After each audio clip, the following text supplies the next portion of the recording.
Hello, welcome, Cabbage here. In War of the Visions, we have the Final Fantasy V collaboration going on.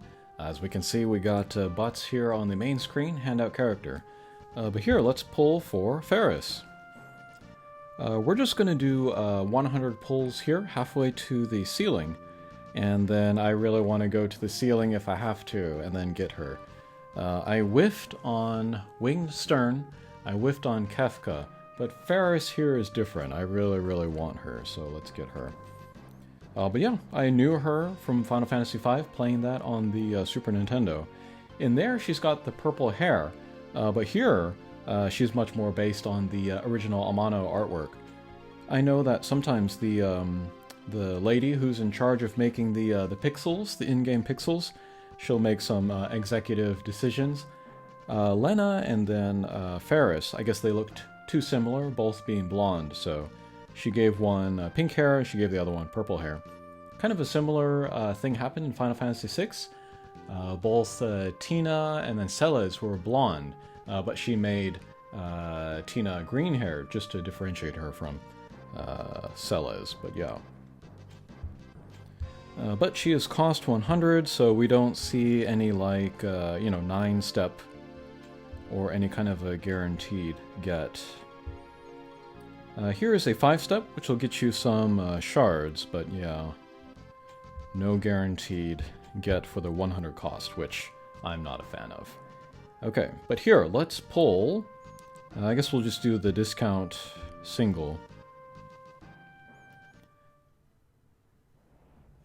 But yeah, in between like this video where I do the 100 pulls, and then the next video where I do another 100 pulls possibly, I'll pull some of their free tickets, you know?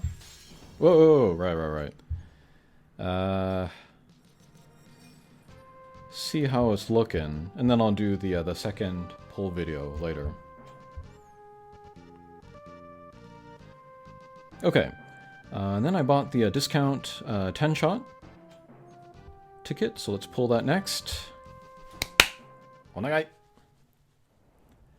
And then as we pull, I guess I can talk about a little bit about Final Fantasy Pixel Remaster. I want to make more kind of dedicated videos for that later.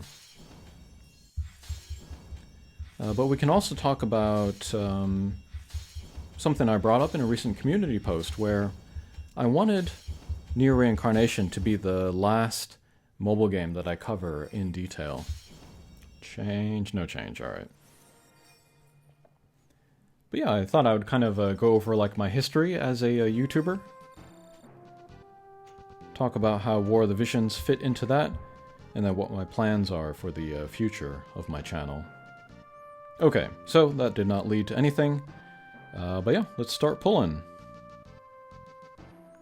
Also, I would like some of the recent Dark Esper releases. That would be cool. The ones that I don't have.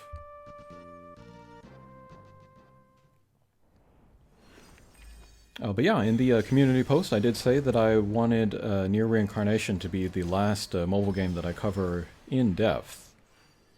And then I felt that ever since starting the game. To get into my history, I think Monster Strike was the first mobile game that I really covered in depth.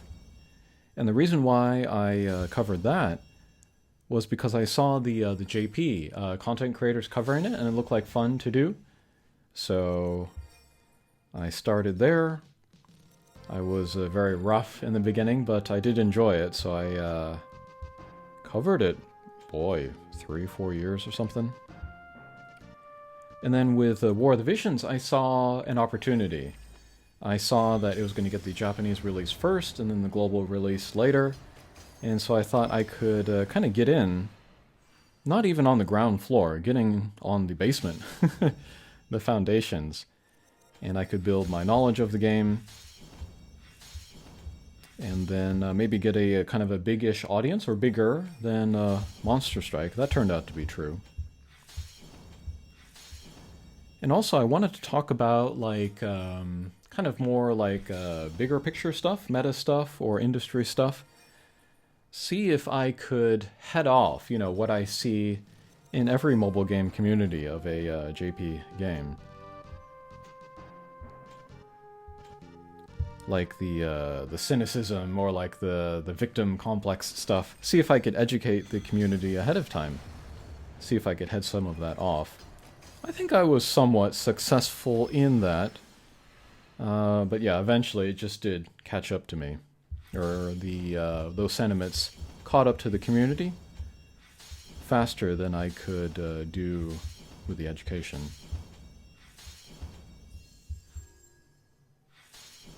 Alright, let's see if we get some change here. No, okay. No rainbows at all so far, I think. Let's see if we can change that. And then, going into Near Reincarnation, I really stumbled across that game. At that time, like, my motivation to play and cover War of the Visions was dropping, and I was just kind of in the mood to try something different. And Near Reincarnation just kind of released around that time, so the timing was good. I just stumbled into the game. But like by that point, you know, I had covered the Japanese mobile game industry for so long that I felt like I had seen it all.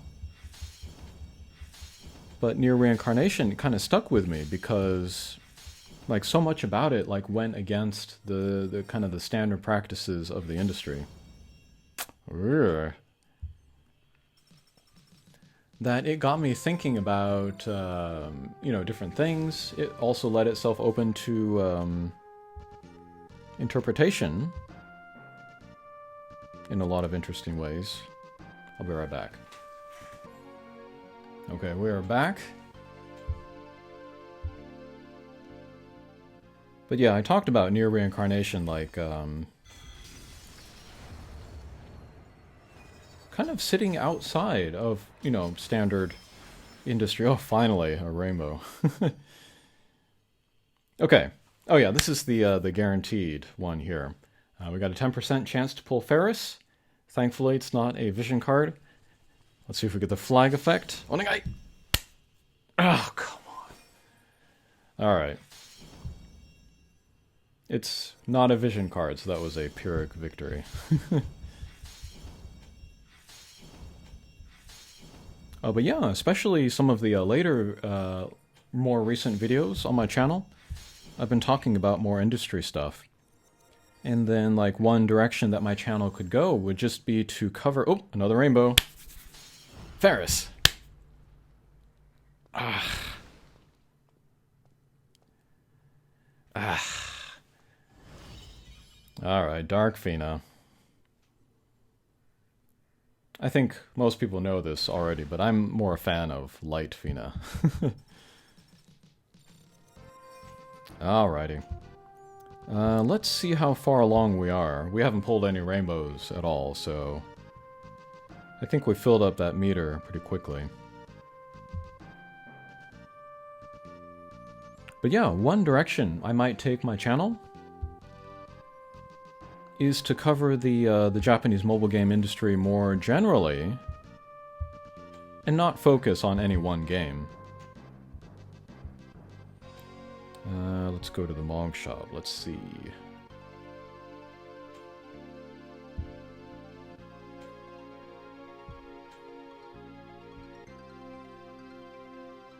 No. I almost had a heart attack. That was something different. Okay, so we've done 6 of 20. Alright. So we'll do 4 more 10 shots here. And we'll call it a video. So we'll go down to 8,000 Vision Ore.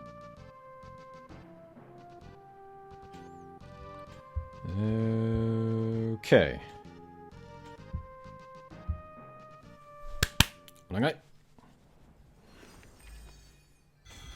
But yeah, that could be one direction that my channel goes after Near Reincarnation shuts down, whenever that is. But yeah, just to cover the industry more generally.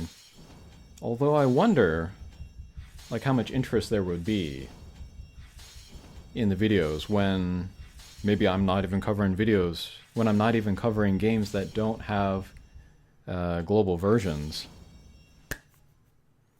Like, I talked about how maybe Uma Musume might be an interesting game for me to play, you know, personally. But since it doesn't have a global version, I think interest in those videos covering that game would be low. which is part of why I have not gone back to the game, even though I really do respect the game a lot. Another direction that I've been thinking about and talking about for a while is to not even cover games at all.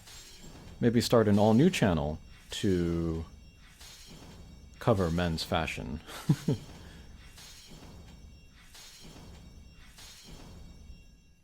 Okay. Rainbow. Wannagai? Oh, come on.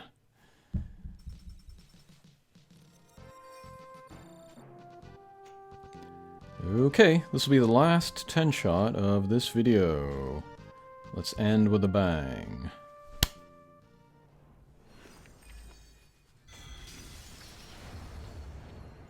Okay, good unit, alright. Change. Come on. Oh my god. Okay, we're just gonna skip here. Bleh. Okay. So, that is part 1 of the polls. I'm gonna wait a few days. Maybe even a week-ish before I do the second 10 polls. But yeah, those are my thoughts on my channel. Kind of looking at things ahead. Hopefully your luck with polls is much better than mine. Thanks for watching, and we'll see you again. Take care.